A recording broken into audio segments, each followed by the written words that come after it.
अस्सलाम वालेकुम आदाब। वन टीवी के उर्दू खबरनामे में आप सबों का इस्तकबाल है। मैं शहबाज। आगे बढ़ने से पहले देखेंगे हेडलाइन। तेलंगाना पुलिस की मरकजी हुकूमत से अपील, LWE के खिलाफ जंग में मज़ीद मदद की दरख्वास्त। जगदीश रेड्डी ने मूसा नदी की बेहतरी के मंसूबे पर हुकूमत से वजाहत मांगी।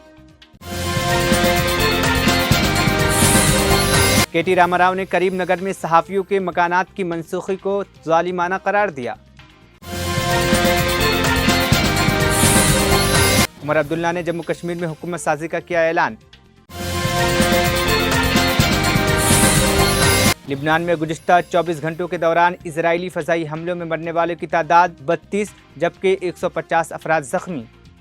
अब खबरें तफसील से। तेलंगाना पुलिस के ओहदेदारों ने बाएं बाजू की इंतहा पसंदी LWE के खिलाफ मौसर लड़ाई के लिए मरकजी हुकूमत से इजाफी मदद की दरख्वास्त की है। उन्होंने मौजूदा सूरत हाल को कंट्रोल में करार देते हुए फोर्स की तैनाती और बुनियादी ढांचे के लिए फंड्स मख्तस करने की अहमियत पर जोर दिया है। दिल्ली में वज़ीर दाखिला अमित शाह की ज़ेर सदारत होने वाली मीटिंग में तेलंगाना के वज़ीर आला रेवंत रेड्डी ने भी रियासत के चैलेंज पर गुफ्तगू की। महेंद्र रेड्डी ने कानून साज कौंसिल में सरकारी तौर पर अपनी जिम्मेदारियां संभाल ली है। अपने दौर इख्तदार के आगाज़ के मौके पर उन्होंने कानून साज कौंसिल में खुसूसी दुआ की, जो उनकी नई किरदार के लिए पुख्ता अज़्म का इशारा है। ये तकर्रुरी उस वक्त हुई जब हुकूमत अपने कानून साजी के एजेंडे को मजबूत बनाने और कौंसिल के कामकाज को यकीनी बनाने की कोशिश कर रही है। रेड्डी के तजुर्बा और क़यादत से तवक्को की जाती है कि वो बातचीत को आसान बनाने और हुकूमती इक़दामात की हिमायत में अहम किरदार अदा करेगी।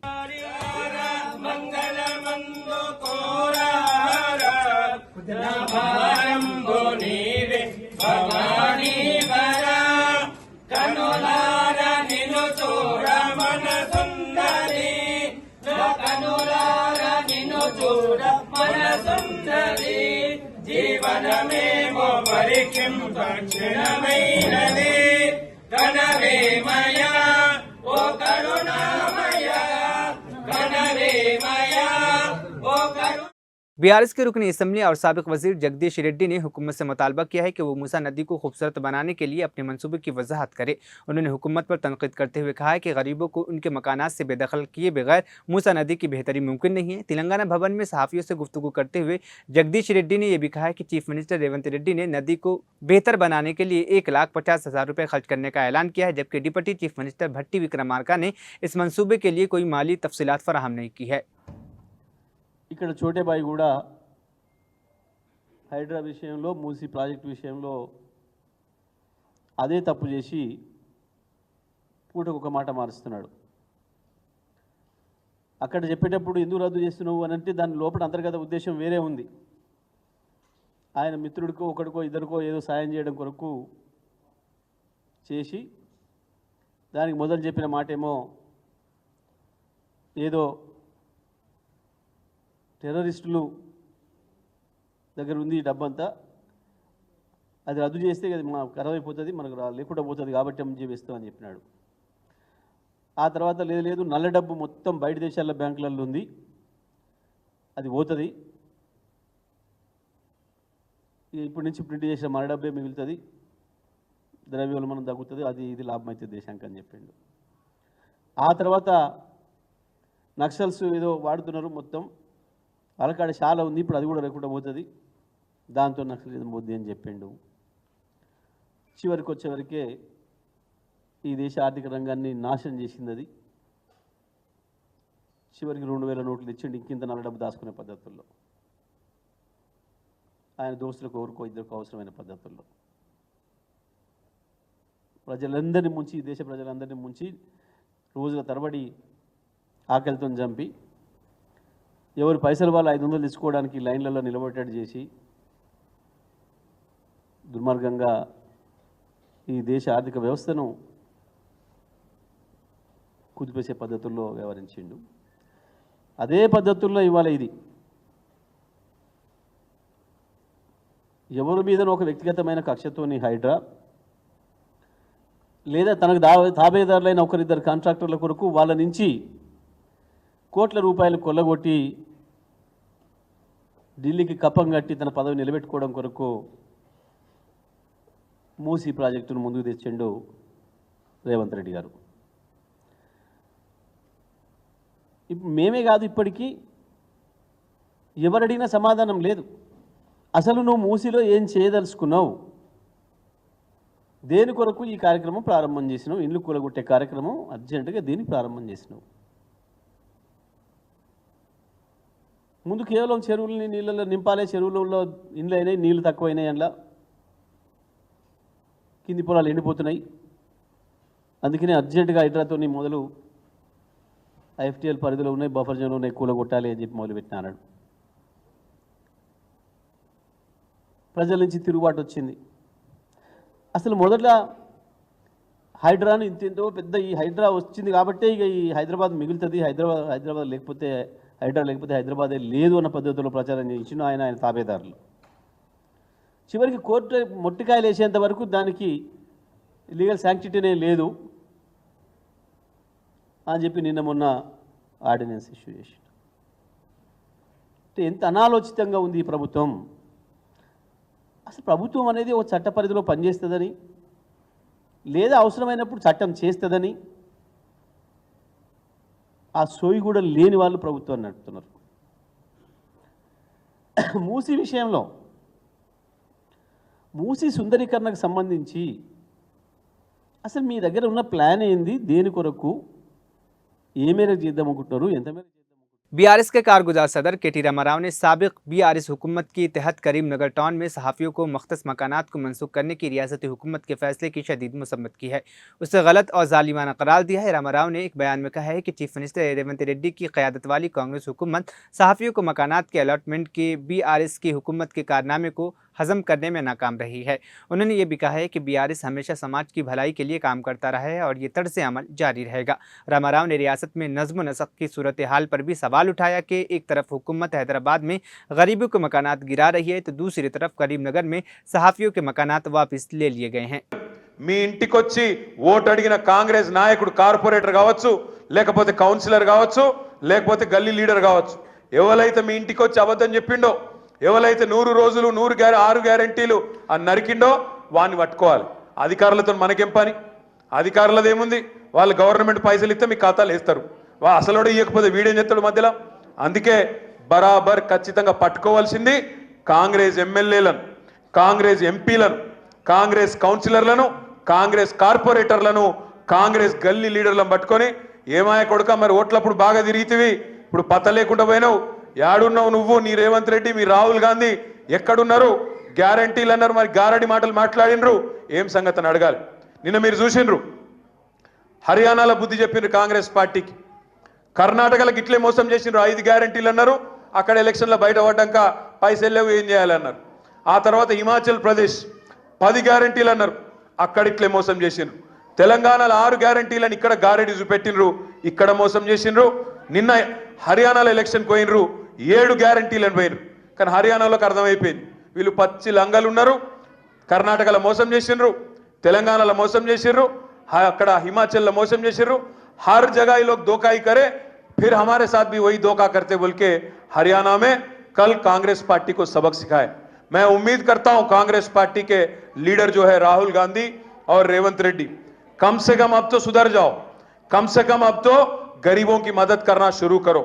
जो वादा आप करे, 6 गारंटी, जो डिक्लेरेशन आप दिए, किसान डिक्लेरेशन, युवा डिक्लेरेशन, महिला डिक्लेरेशन, आप काफी सारे वादा करें, वो निभाना कम से कम अभी तो शुरू करो, वरना जो सबक आपको सिखाया गया और जगह यहां पे भी वही सबक आपको मिलेगी. మీ అందరితో నేను కోరేది ఒకటే, ఇవాళ అలాउद्दीन पटेल గారు మన పార్టీలో చేరుతా ఉన్నారు. मैं अलाउद्दीन से भी और जिल लीडर आपके साथ आए, हमारे जो बहन और भाई आपके साथ है, मैं आपसे एक ही दरख्वास्त करना चाहता हूं. हाँ, आपके शेरलिंगमपल्ली एमएलए वो जाके उनमें मिल गए कांग्रेस पार्टी में, पता नहीं उनकी क्या मजबूरी थी, जाके कांग्रेस में मिल गए. बट अपने को कोई डरने की जरूरत नहीं है. आज शहर हैदराबाद में हर कोई इंसान आज केसीआर साहब को मिस कर रहा. अरे साहब, केसीआर साहब के टाइम पे कितना सुकून की जिंदगी थी. बतकम्मा होता तो एक साड़ी मिलता, रमजान के वक्त तोहफा मिलता, क्रिसमस आते ही क्रिसमस के दिन एक और तोहफा मिलता, और गरीबों की मदद की जाती. वजीफा हो, कल्याण लक्ष्मी हो, शादी मुबारक हो, हर वो प्रोग्राम जो गरीब के लिए चाहिए था, केसीआर साहब ने उसका इंतजाम हमेशा से टाइम पे किया. मैं आप भाइयों से बहनों से एक रिक्वेस्ट करना चाहता हूं, जब तक आपके साथ केसीआर है, जब तक ये गुलाबी कंडवा आपके साथ है, आपको फिक्र करने की कोई जरूरत नहीं। लड़ेंगे और बिल्कुल सेक्युलर ही रहेंगे किसी भी हाल में। जो एक गंगा जमुना तहजीब जिसके लिए हैदराबाद और जिसके लिए तेलंगाना। शिवसेना यूबीटी के सरबराह उद्धव ठाकरे ने मंगल के रोज कहा है कि वो महाराष्ट्र को बचाने के लिए इत्तेहादी कांग्रेस या एनसीपी के ऐलान करदा किसी भी उम्मीदवार चीफ मिनिस्टर की तायद करेंगे। एक तकरीब से खिताब करते हुए साबिक चीफ मिनिस्टर ने हुकूमत महाराष्ट्र पर इल्ज़ाम लगाया कि वह असम्बली इलेक्शन से कबल इश्तहारात के जरिए रियासत में झूठा बयानिया कर रहे हैं। महायुति हुकूमत की लड़की बहन स्कीम पर तंज कसते हुए, जिसके तहत रियासत में अहल औरतों को 1500 रुपये मिलेंगे, उद्धव ठाकरे ने दावा किया है कि हुकूमत इस स्कीम के जरिए आवाम का पैसा आवाम को देते हुए महाराष्ट्र की धर्मा से दगा करने की कोशिश कर रहे हैं। नेशनल कॉन्फ्रेंस के नायब सदर और साबिक वज़ीर आला उमर अब्दुल्ला ने कहा है कि जम्मू कश्मीर में अगले चंद रोज़ में हुकूमत बनाई जाएगी। उन्होंने जुमरात को कानून साज पार्टी के इजलास तलब करने के फैसले का जिक्र करते हुए कहा है कि इसके बाद अलायंस की मीटिंग मुनक्किद होगी। उमर अब्दुल्ला ने मजीद वजाहत की है कि अलायंस अपना लीडर मुंतखब करेगी, जिसके बाद वो राज्य भवन में हुकूमत साजी का दावा पेश करेंगे। बुध को नामा निगारों के साथ बातचीत करते हुए उन्होंने हालत बर्दारी के तकरीब के बारे में बताया कि अभी तक ऐसा कोई फैसला नहीं लिया गया है और ये सब एक जमहूरी तरीके से किया जाएगा। उन्होंने कहा है कि हमने जुमरात को कानून साज पार्टी का एक इजलास तलब करने का फैसला किया है और ये सब लोकतांत्रिक तरीके से किया जाएगा। उन्होंने कहा है कि हमने गुरुवार को विधायक दल की बैठक बुलाने का फैसला किया है। They said statehood will be restored to JNK, and that is what we hope will be done. Are there any plans of meeting LG in the coming? Look, you can't form a government without meeting the LG. So Whoever has to stake claim will have to meet the LG. अगर बिना LG से मुलाकात किए हुए या हुकूमत बना सकते थे तो हमने 6 साल पहले ही हुकूमत बना ली होती, लेकिन वो सूरत हाल बन नहीं सकती। तो पहले जैसे मैंने कहा लेजिस्लेटिव पार्टी की मीटिंग होने दीजिए, अलायंस की मीटिंग होने दीजिए, उसके बाद जो लीडर तय होता है वो एलजी साहब से वक्त लेके एलजी साहब से मुलाकात करेंगे।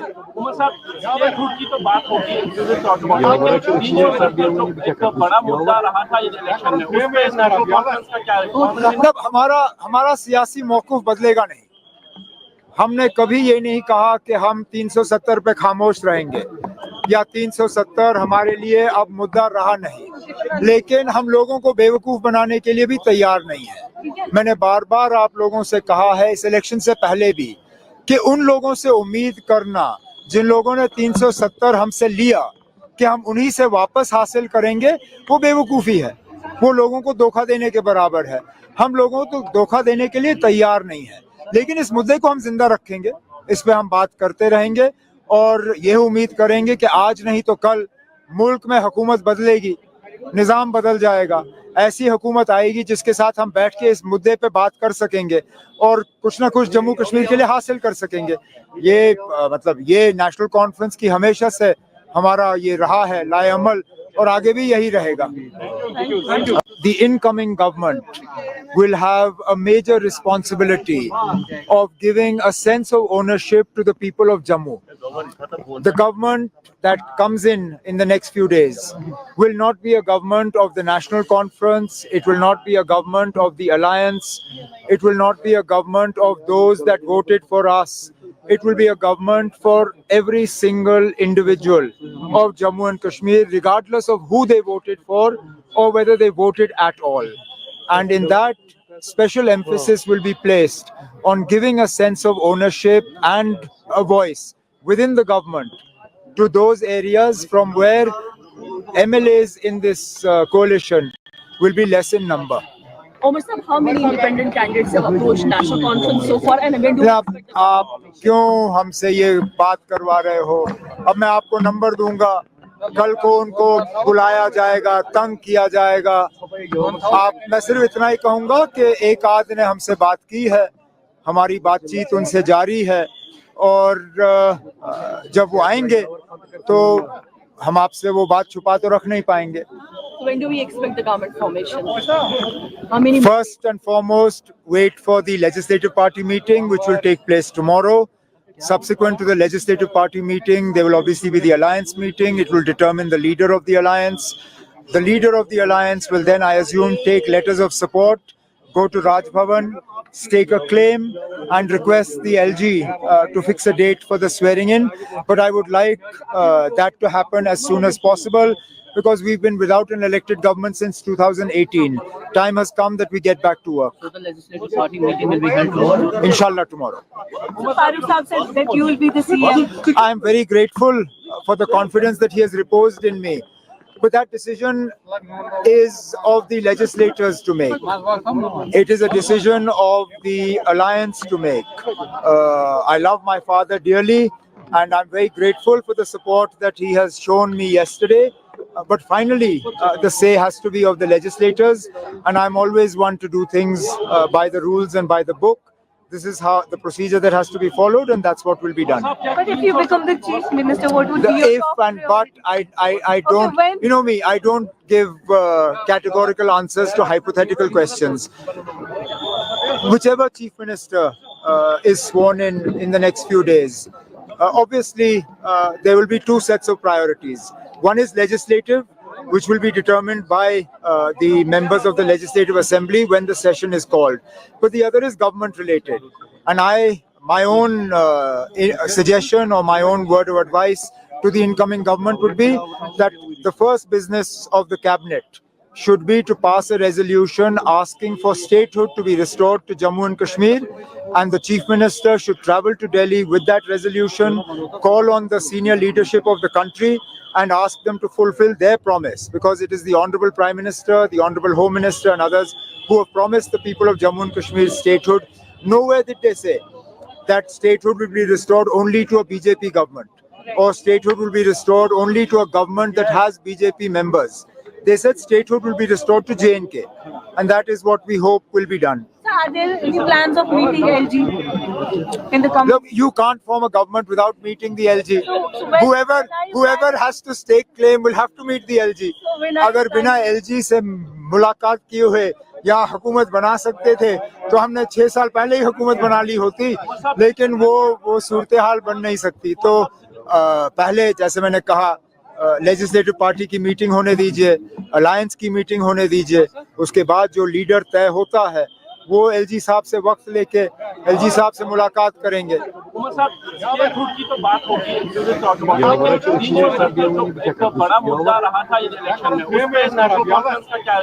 मतलब हमारा सियासी मौक़िफ़ बदलेगा नहीं. हमने कभी ये नहीं कहा कि हम 370 पे खामोश रहेंगे या 370 हमारे लिए अब मुद्दा रहा नहीं, लेकिन हम लोगों को बेवकूफ़ बनाने के लिए भी तैयार नहीं है. मैंने बार बार आप लोगों से कहा है इस इलेक्शन से पहले भी कि उन लोगों से उम्मीद करना जिन लोगों ने 370 हमसे लिया कि हम उन्हीं से वापस हासिल करेंगे, वो बेवकूफ़ी है. वो लोगों को धोखा देने के बराबर है. हम लोगों को धोखा देने के लिए तैयार नहीं है, लेकिन इस मुद्दे को हम जिंदा रखेंगे, इस पे हम बात करते रहेंगे और ये उम्मीद करेंगे कि आज नहीं तो कल मुल्क में हुकूमत बदलेगी, निज़ाम बदल जाएगा, ऐसी हुकूमत आएगी जिसके साथ हम बैठ के इस मुद्दे पे बात कर सकेंगे और कुछ ना कुछ जम्मू कश्मीर के लिए हासिल कर सकेंगे. ये नेशनल कॉन्फ्रेंस की हमेशा से हमारा ये रहा है लाएअमल और आगे भी यही रहेगा. The incoming government will have a major responsibility of giving a sense of ownership to the people of Jammu. The government that comes in the next few days will not be a government of the National Conference, it will not be a government of the Alliance, it will not be a government of those that voted for us. It will be a government for every single individual of Jammu and Kashmir, regardless of who they voted for or whether they voted at all.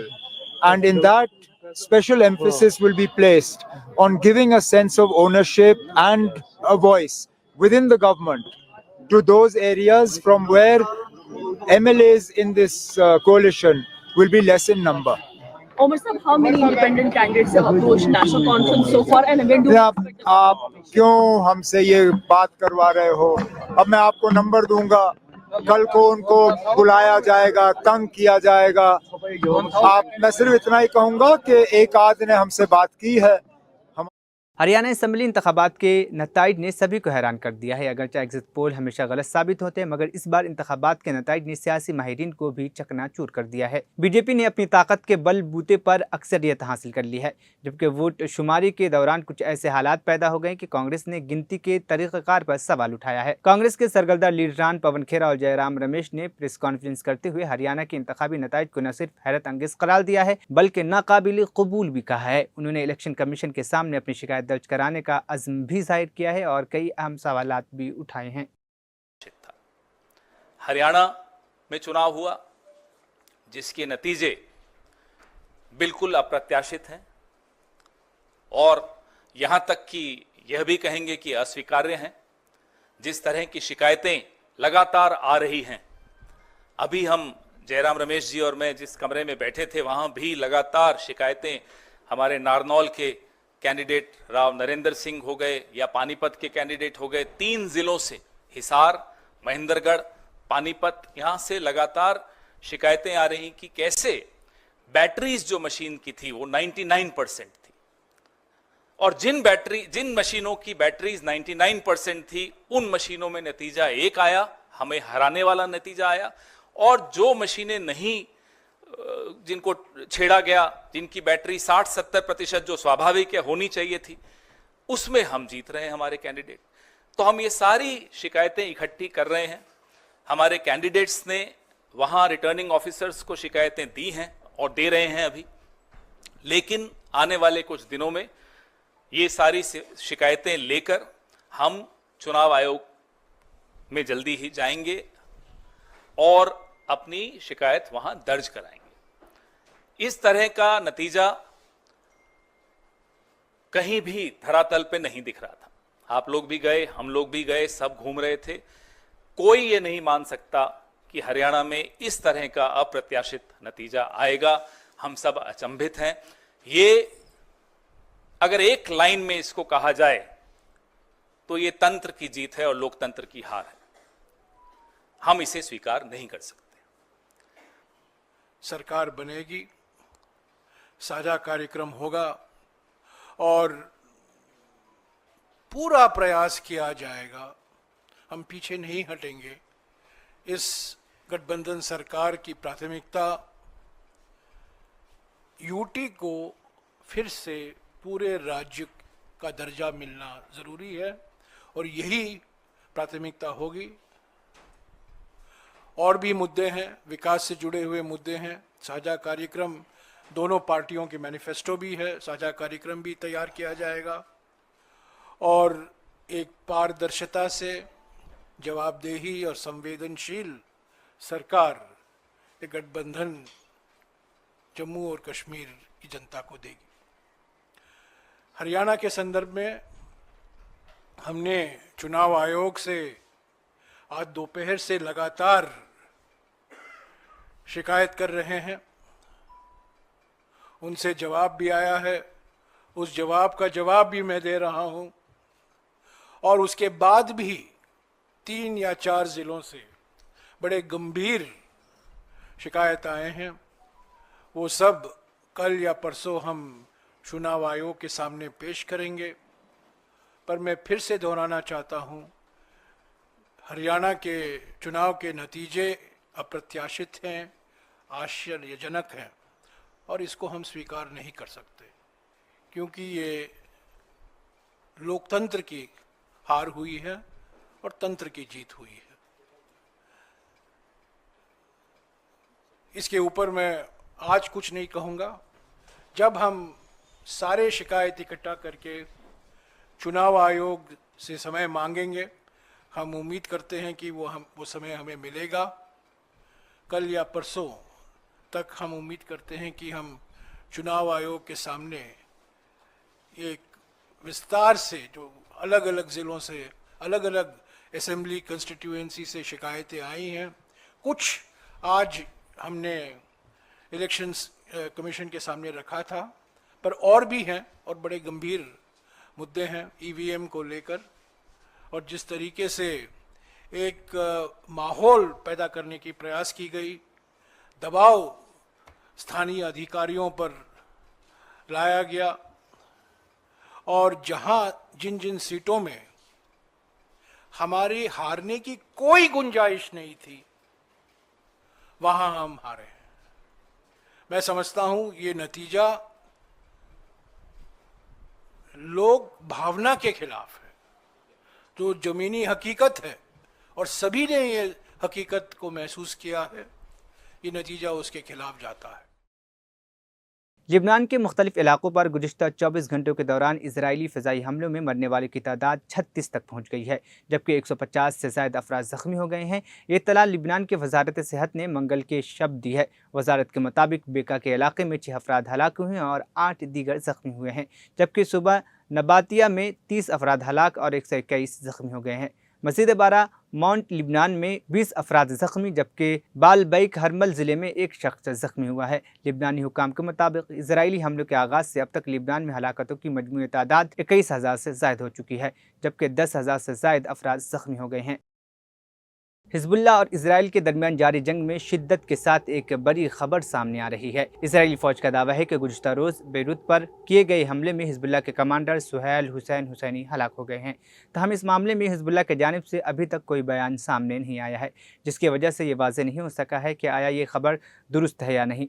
दरअसल Israel ने गुज़िश्ता शब लिबनान के दारुल हुकूमत Beirut में Hezbollah के कई ठिकानों पर missile दागे थे। इस हवाई हमले में हलाकतों की तादाद के बारे में मालूमात अभी तक सामने नहीं आई थी, लेकिन अब इसराइली दिफाई फोर्स IDF ने दावा किया है कि इसराइली एयर स्ट्राइक के दौरान हिजबुल्लाह के चीफ कमांडर सुहैल हुसैन हुसैनी की मौत हो चुकी है। IDF ने मंगल को रोज़ ये मालूमात फराहम की है और कहा है कि बेरूत में एक अहाते पर हमले के दौरान सुहैल हुसैन हुसैनी वहाँ मौजूद थे और वह हलाक हो गए हैं।